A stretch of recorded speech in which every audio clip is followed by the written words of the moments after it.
Fantastic. I think we just listened to 3 fantastic presentations from companies that are active in the silver space. And like the idea of the silver panel is to sort of frame a bit more the silver market. You've heard some ideas, but it is my opinion that we shouldn't hear from the CEOs of smaller exploration companies about the silver market. That's not their job. Like, of course, they follow the news, but unless you start producing 100 million or 10 million ounces of silver a year or 20 million ounces of silver, the CEO's opinion on silver is like, negligible, right? Like, they don't have an impact on the market. So I want to hear from the experts that are actually in the market, that are investing, and they're building their investment thesis around investing in silver, right? I've invited 2 esteemed gentlemen here. Like, I've known both, and I've introduced Jim earlier, so I'm going to start with Claude this time. But we've known each other for a number of years now as well, and always meet each other internationally. It's rare that we see each other in Frankfurt, but this is the second time you're out here, and I much appreciate it. And Claude is a high net worth retail investor based in just outside of Geneva, I think. Yep. And he's been in the space for, what is it now, 30 years? Too long. Well, it's 22. Like, it's been a while, right? But like he does a lot of due diligence, and that's what I love about Claude, because he comes to these conferences and really meets the companies and pats them down. Like, he looks for his investment thesis, like to play out and match what the companies are saying. And he's really boots on the ground investor. That's why I like chatting with him. We chat quite often, exchange ideas, and he's going to share some of his investment ideas during this panel as well in the silver space. And then Jim Lewis, I introduced him earlier. He's the head of a massive community in the silver space, and it's been growing and it's exploding. What is it now? Close to 300,000 people, and that's excluding YouTube. Yeah. So 200,000 on Reddit, 130,000 on Twitter, 50,000 on YouTube. So it's been insane. Like, we've captured the audience. Yeah, we were chatting in Las Vegas recently at a conference, and that was 6 weeks ago. You were at 80,000 followers on Twitter, and now it's 130. So just massive growth in that. That shows a lot of interest in the silver space. That's why I thought it's a great idea to put a silver panel on, because I mentioned in my introduction earlier this morning, well, silver's been losing against gold, and we're going to get to the bottom of why. What is the sentiment in silver? Like, why is your community exploding? Is it the memes, or is it really interested in silver? And we're going to get to that. The panel is like, we've scheduled it for about 40 minutes, but the idea is also to be an interactive panel. Like, Jim and Claude have massive insights in the sector, so if you have some specific questions, please feel free to ask them. If you feel fit, just raise your hand, please. It's not just us trying to tell you a story and spin some good yarn. We want to have this, or want to make this an interactive session. That's why, like, this is, as I said earlier in the intro, like, this conference is for you. Like, I want you to come out with quite a bit of knowledge and walk away educated or know more about the space and what we're actually up to in this sector. But without further ado, we got to jump in, and I'm going to start off with you, Claude. We're going to start talking macro first. And I said it this morning, gold is actually up now. I think it's $9 towards compared to November, but silver is still down about $3 from the November levels from our last conference, and there seems to be a bit of a divergence now from silver and gold. And Claude, let's frame the macro a bit. Let's start with a negative. What has been weighing on silver the last 6 months, and then we'll talk about the positives later. But what were the headwinds? Well, the first headwind is that the gold bugs are selling gold stocks, and when the sentiment is negative on gold and gold stocks, it's usually a multiple factor on the downside for silver. By the way, I would like to say from the start that there are no silver experts. Silver is even more tricky than gold, so one time it reacts to something, and then the next day it reacts to something else. So it's pretty difficult to get. Also, the figures you get from the pros are usually not very reliable. In terms of production, yes, it is, but for other things like investment and things that are more difficult. So basically everything was against gold and silver. Rates went up, so people sold. The dollar went up, so people sold. And then there's been a general, with the increase in production cost, a lot of people have been selling let's say the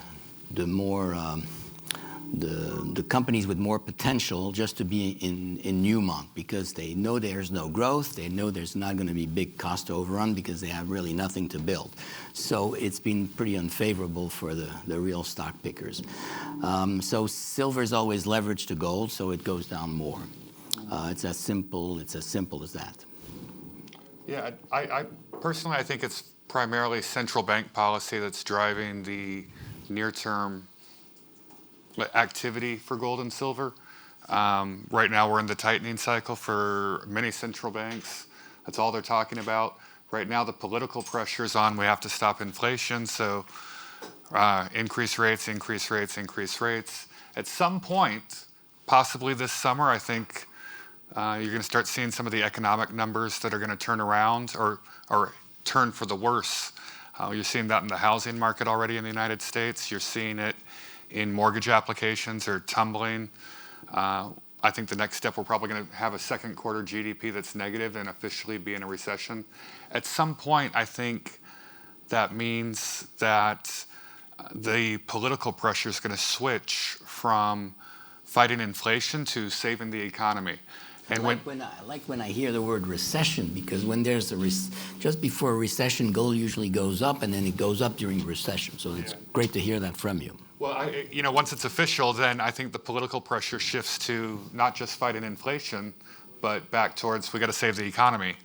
And when that political pressure shifts, and you start hearing, and we're already starting to see some of the Fed governors talking about maybe we should pause on the rate hikes. I think I read that this morning. Yeah. Bostic or one of those guys was already talking about, hey, maybe we should dial back this. Maybe, I think the market's pricing in 8 or 9 rate hikes right now.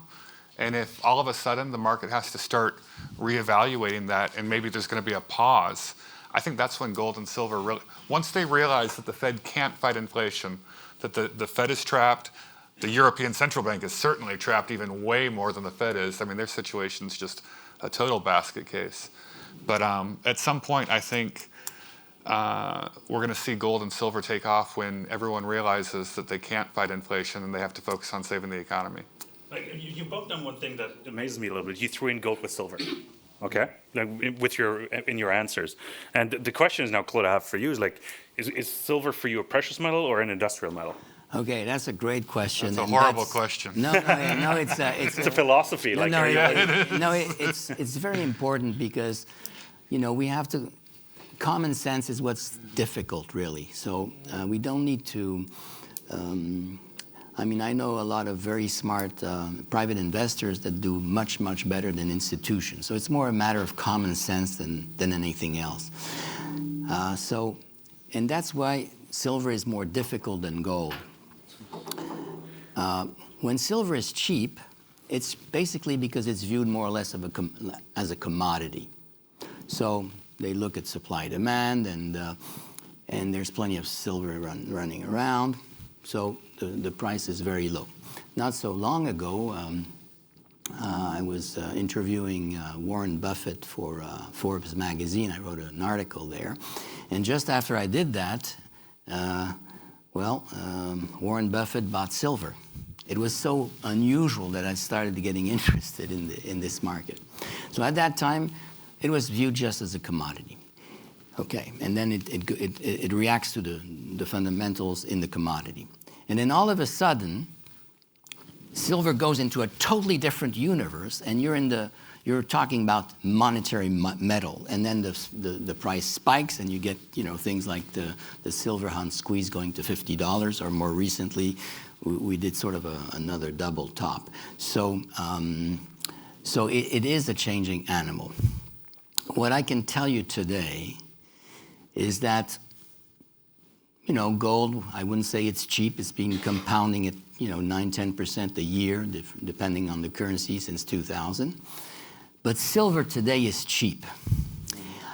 With 1 ounce of silver, ladies and gentlemen, I could only invite 3 of you to have a coffee downstairs. So 4 coffees is 1 ounce of silver. This is ridiculous. This is extremely cheap. So this is why I think you're very smart to look at the silver space, because even if we don't get our timing right, the prices today are so cheap, and then when silver runs, it runs.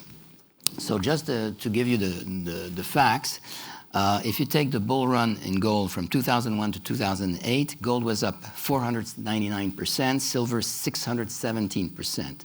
If you take the period 2008-2011, gold up 382%, silver 695%.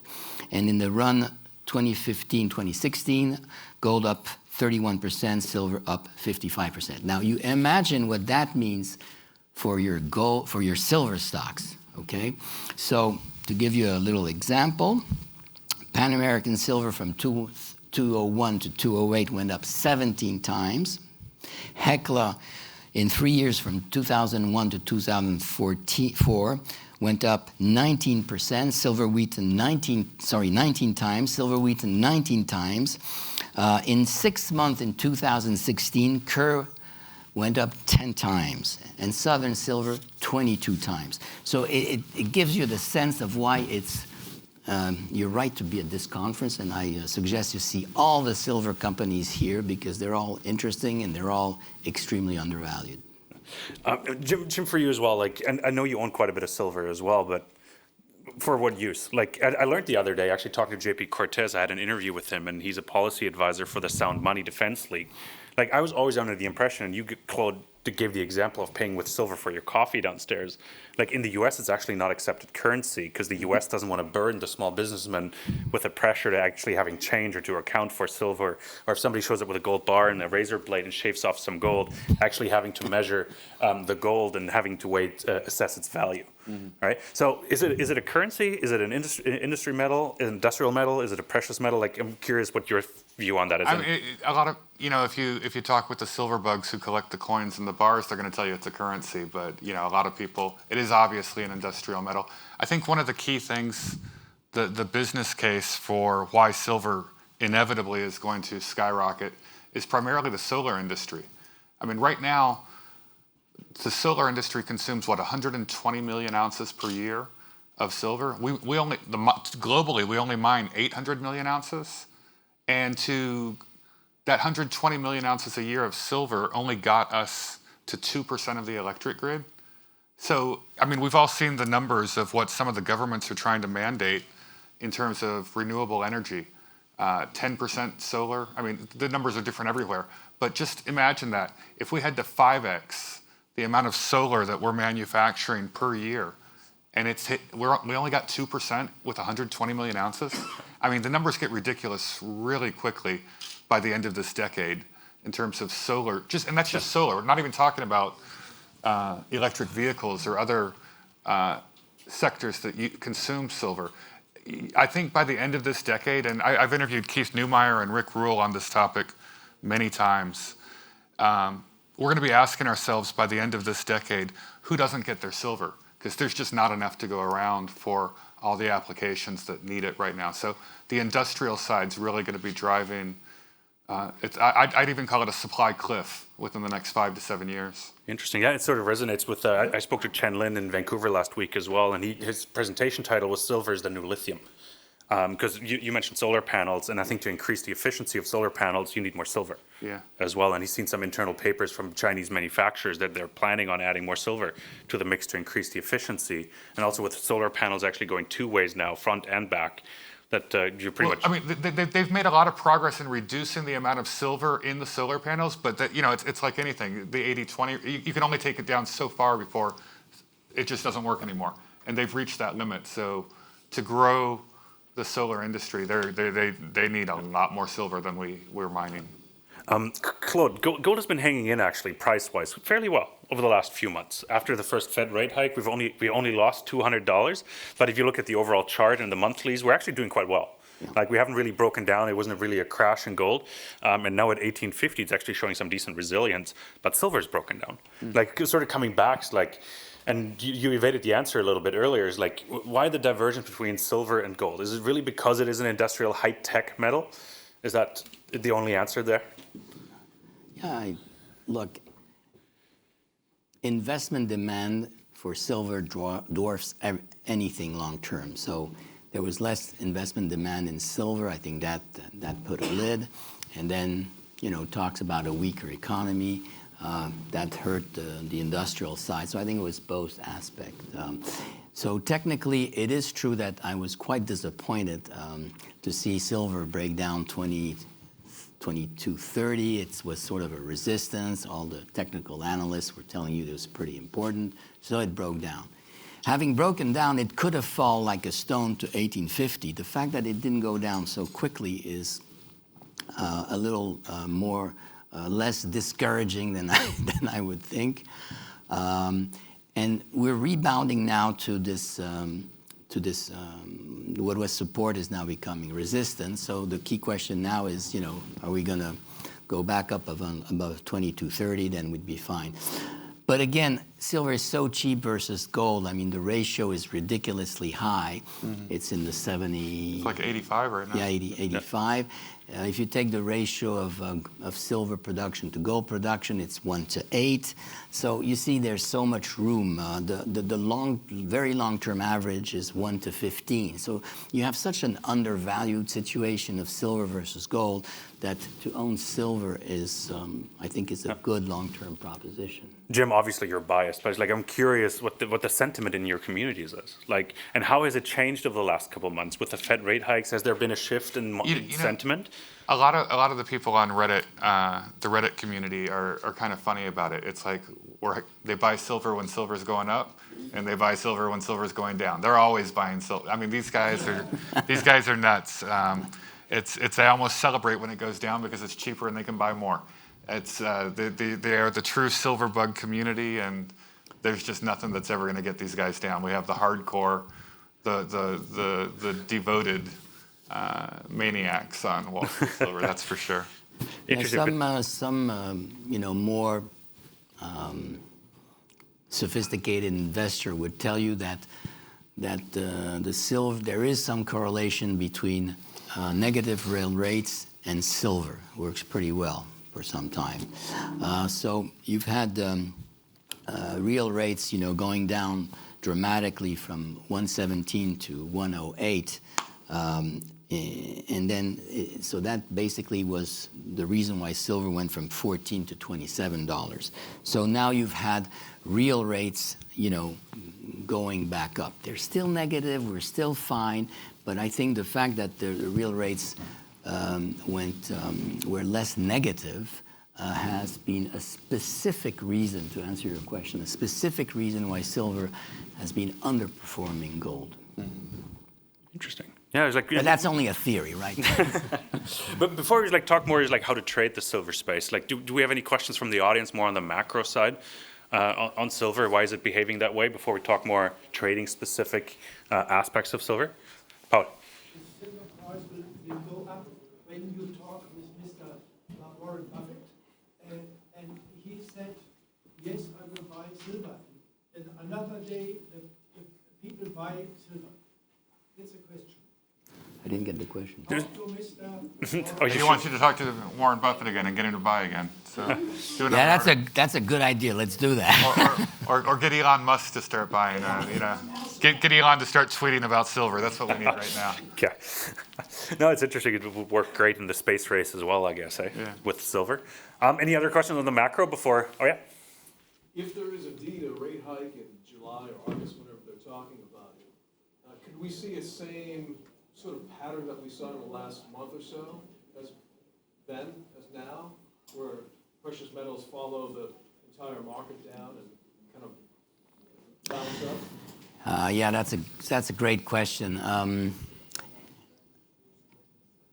Markets are like us men and women, and when there's a trauma, it lasts for a long time. So people who in childhood had big traumas, it can pervert whole life. There has been a trauma in 2008. The stock market collapsed. The gold bugs thought gold stocks would protect them, and they went down just as much. Same thing recently in the 2020 debacle. We were not protected by our gold stocks, and I can tell you my portfolio collapsed in 2 weeks. Well, so went back up really quickly, but it was not a nice experience. So these two experiences this is one of the reasons why the gold bugs have been selling their gold stocks recently, is because if you're a gold bug, you know that we're in an everything bubble, that the stock market is overvalued, that the real estate is overvalued, that the bonds are overvalued. Okay, so the gold bugs are seeing the NASDAQ starting to turn, so they say, okay, I'm getting out of the way. I'm going to wait for the NASDAQ to be down 50% or 70%, 5% or whatever, and then I'll re-enter. So it's one of the reasons which is also always very easy to explain afterwards, before it. Now, as you all know, correlations don't last all the time. So, for example, in the 72, 73 stagflation and inflation, you had the stock market going down 50% and 75% in real terms, 50% in nominal terms. And at the same time, gold was up something like 135% and gold stocks 185%. So there's one, now I tell you, I have no idea when this is going to happen. I know it's going to happen, but maybe you could tell me. Timing, I've interviewed, you all know Willem Middelkoop from Amsterdam, and I've interviewed him multiple times in the past year. And he's got a saying, one of his favorite lines is, you got to be in it to win it. And when it happens, when gold and silver actually launch, it's going to be so fast and so ridiculously violent, you're not going to have time to time this thing. You're not going to have time to say, oh, I'm waiting for the crash here, and gold and silver are going to go down with everything else, and then you're not even going to spot that moment. It's just going to happen, and before you know it, these stocks are going to be up 30 or 40%, and then you're going to be chasing them out of fear of missing out. And physical, the physical market, if you buy physical gold and silver, we can clean out retail in a weekend. We proved that back, last year, where the retail dealers were just wiped out within 3 days. The amount of inventory they keep is so small on hand that when people get the fear and everyone starts rushing to get it, it's just gone. And then the premiums skyrocket, and you'll never get it back. So trying to time these things to, I'm going to sell now and get out, and I'm going to wait for the dip. I think that's a... So Silver Squeeze 4.0 is not in the plans right now? No, I'm working on that. I'm working on that? Okay. No, but we've seen it. But that's a key aspect, is this silver market is so small that a small amount of money entering gets the thing going. And then everybody knows that it's an easy market to corner. So every cycle you got people cornering the market. So you had the Hunt brothers in the 80s, and recently when it hit $50 a second time, it was people in the Middle East accumulating the physical, and they just bought the physical every day, and they created a corner. So you'll have that again. It's pretty obvious. Interesting. So let's talk more about the trading aspect of things, and then I'd love to know how you are positioned right now, and gold and silver crashed a bit. How did you play that? Did you sell actually, Claude, or did you trim some positions, or are you really loading up right now?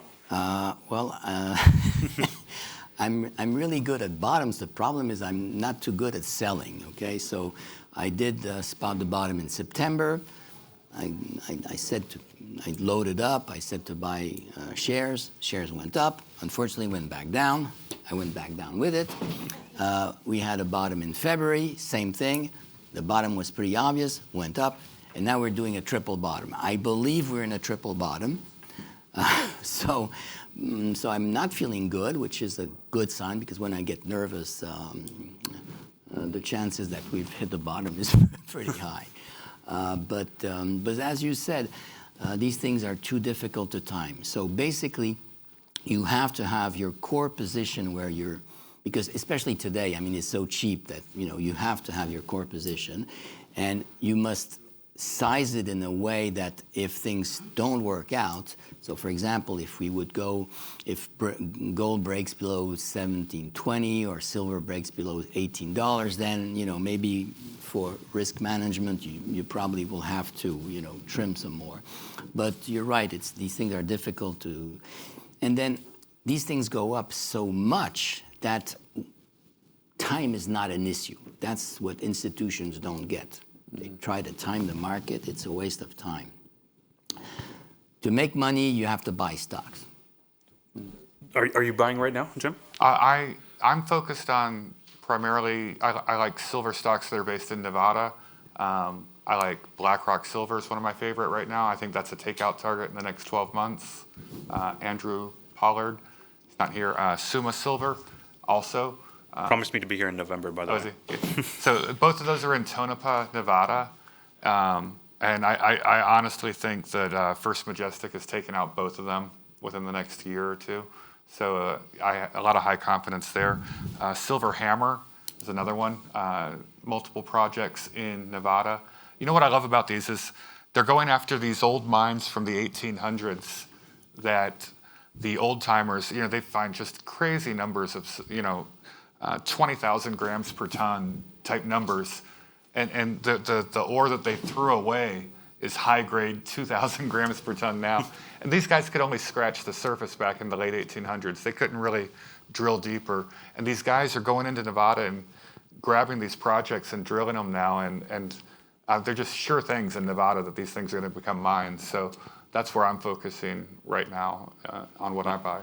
Yeah, it's interesting. I see a lot of familiar faces that were here in November as well, and some of the companies like Defiant Silver, Bunker Hill to a degree, but also GR Silver, progressed their projects, and they're now all 30% cheaper. And nothing's changed.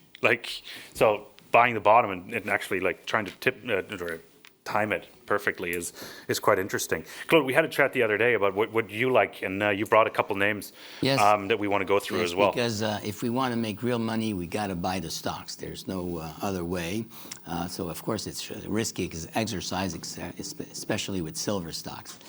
I'm going to start with one stock which I would say no risk, automatic double. Is that interest any of you? Do you have a disclaimer or so, like forward-looking statements, disclaimer, the disclaimer, you see it on my face. I have scars. I have scars all over. Alexco. This is run by a very experienced, very old gentleman. He had a very successful mine, and he was smart enough to stop production smart enough and brave enough to stop production when the silver price was too low. Now he's going back into production, so it's a no-brainer. You understand, when you're putting back something in production, it's not like the first time you're producing. He has the experience. Now, of course, putting back a mine in production with the supply chain problems created problems. He's late. Everybody is throwing in the sponge, and now he's considered as nobody. In 1 week, in 1 month, this thing will turn around, and from no production, he'll be producing 4 million ounces. So we're talking about, $40 million cash flow. So the company should be trading for something like $400 million, and the market cap today is $160 million. So you have here an easy double with an experienced gentleman. I don't know exactly the timing, but within the next 6 months, it should be an easy double. Just to remind you, this stock was trading at $10 not too long ago in 2011. In the meantime, he has found 40 million ounces of very high grade, something like 900 grams per ton in a new deposit called Birmingham. They are 28 meters to start extracting minerals from Birmingham. This will help greatly the coming back of production. Let me throw in one for Jim real quick. Yeah. And do you have a favorite coin, by the way? A favorite coin? A silver coin. I mean, Oh, here. we're talking stock. I just want to. There's my favorite coin right there. Oh, the ninja coin. No. The Wallstreet Silver coin. There you Yeah, go. Oh, you can't buy that widely though. No, yeah, you can. No, but do you, as investors, is there a coin that stands out? I'm thinking of the Vienna Philharmonic. You can keep that. Keep it out. Yeah, silver's cheap. He's not going to do that in a couple of years. No. It's more expensive probably to mint it than actually to produce it, to have the silver in it. Oh no, this is a little coin we did for Wallstreet Silver for our fans and everything. But yes, that's my favorite. But I have a monster box of the American Silver Eagles that luckily I bought before all the premiums got crazy, back when it was only $29 an ounce. Right now, even with the price of silver at 22, the American Silver Eagle has like a $10 or $15 premium on it right now. I mean, it's ridiculous, because they just can't. They're having trouble acquiring enough of the silver blanks to even make them. at the mints. It's ridiculous. So a lot of people on Wallstreet Silver are avoiding that. Even the Canadian maple leaf is really ridiculous right now. But I recently, earlier this year, bought a monster box of the Austrian Philharmonics. Oh, Austrian Philharmonics, not Yeah, Vienna so the the premiums are much more reasonable, I think, for the Britannias, the Krugerrands, and the Philharmonics. Yeah. Interesting. Okay. Claude, I interrupted you there rudely. So you have a couple more names for us, actually. In the producers, I really like Endeavor Silver. This will be the next senior producer. They're a mid-tier producer. They're producing something like 7 million ounces. They've reduced their production to 2 mines, so they've got rid of non-core assets. It's run by Brad Cook. This guy created this from scratch, and he is going to bring this to senior level. I think it's the only silver company that's going to achieve this in the near future. Can I just add something to Brad Cook? His other company is Aztec Minerals. Yeah, great company. So Brad Cook, you buy the management, right? These guys, Alamos just bought 10% of Aztec Minerals for their project in Mexico. So a huge endorsement for Brad Cook's second company that he's founded. Fantastic. Yeah, another name to keep in mind. Yeah. So what's going to really increase the production is that they're putting into production in the first half of 2024 Terranera. It's going to be the lowest cost mine producing silver, and that will add 7 million ounces. So it's a double. After that, he's going to put into production Pizzeria, and that will triple the production. So basically, these guys will be producing 20 million ounces of silver. One question? Are they on the GDX now? It's a big enough company to be. Yeah, I think so. Yes. The market cap is about $800 million. So of course you can go also for the high beta and the big companies like First Majestic. It's high beta. Production is going up a bit. Costs are going down. You can trade in and out. So it's for risk control, it's pretty good. In the lower quality, but lower quality often goes up more. There's Kerr that can do quite well. I'd like to talk now about El Oro. Okay, I usually never talk about companies. I've recommended that some year ago, and the stock is up more than 15 times. I usually never continue talking about a company when, after such a run. So, and then I usually keep the titles very short. This one I'm going to make an exception. So what is El Oro? Defining a giant silver tin polymetallic bonanza-style Bolivian porphyry epithermal system in the Potosi department of southern Bolivia. Home to Cerro Rico, the largest silver deposit ever discovered, having produced 2.5 billion ounces of silver. So basically, this thing looks like a giant. Don't be scared about Bolivia. The San Cristobal mine has been running for 20 years, run by Sumitomo now. Pan American Silver is there. All the institutions have Pan American Silver, so they have Bolivia. And plus, they're on private land, so it makes things easier. They have a geologic dream team with Osvaldo Arce, who's the best geologist in Bolivia, and Quinton Henning. And they made their discovery in September 2020, so it's very recent. They only drilled 55,000 meters, 88 holes, all in mineralization, and the stock has gone down about 40%, so it might be an interesting entry point because they're going to have their first maiden resource by September 22, and they have not yet. They're talking about maybe having a tin porphyry underneath what they've already found. It's open in all directions, but this is geology. So go to Crescat number 74 and listen to what Quinton has to say about it. But he's talking about, amazing numbers. El Oro. El Oro. The symbol El Oro is, Resources. Symbol is ELO. And that's also to tell you that you can find things today. I mean, people still make discoveries. I like Dolly Varden. I saw the CEO again today. He is charismatic, and he's a great salesman. He knows how to make deals, so that could be a winner. Since he took this job as CEO, he increased the resource from 44 million ounces of silver equivalent to 138 million ounces, so that's pretty good since February 2020. He also made a fantastic acquisition from Fury. Now, why did Fury sell to this guy at such a cheap price? Because Fury, they're very smart people. So I figured that they're also betting on Sean Kuhn. So they own 33%. It's 50%, 50% gold, which is good. They have very little base metal, which is unusual in the silver space because silver always comes. People say it's a silver stock, but in fact it's a zinc or lead or whatever stock. They're in the Golden Triangle, so you're not in the more difficult Peru or Mexico. They have plenty of cash, $25 million. They're drilling 30,000 meters, so you're going to have news flow all the time. So that's probably a great horse to have. Defiant Silver, they're here also. Market cap is about $100 million.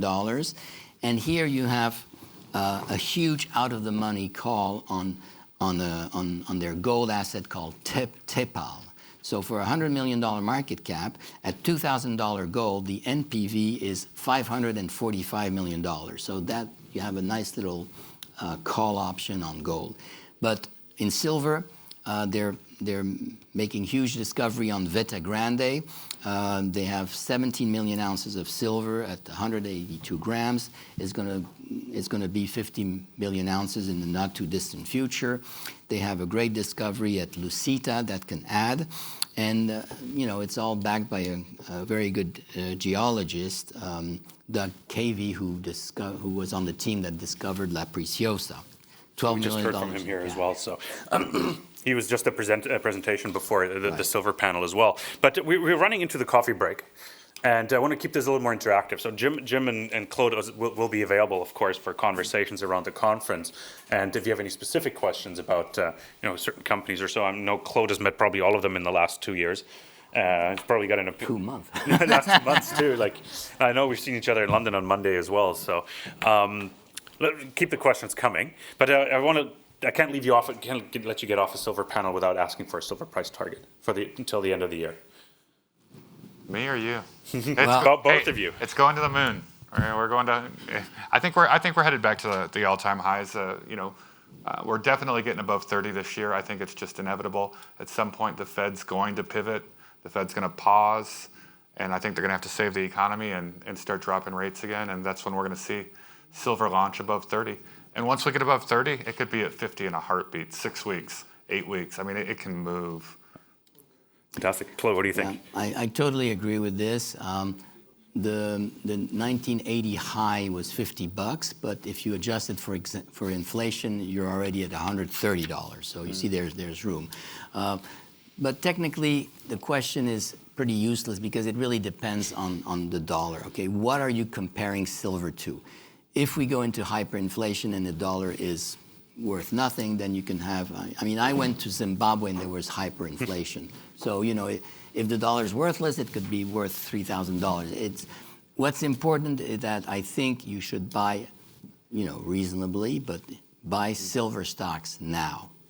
Mm-hmm. So maybe we got to wait a little more. Maybe there's one more down dip. Everything's possible. I don't know. But if you buy now, I think you're in at good prices. Fantastic. That was a great closing statement, Claude. I really appreciate it. I want to thank my panel. Really thank Jim for coming out, Claude for coming out from Switzerland, Jim from the US, to be part of this panel and support the conference. So really, thanks guys. Really appreciate it. So.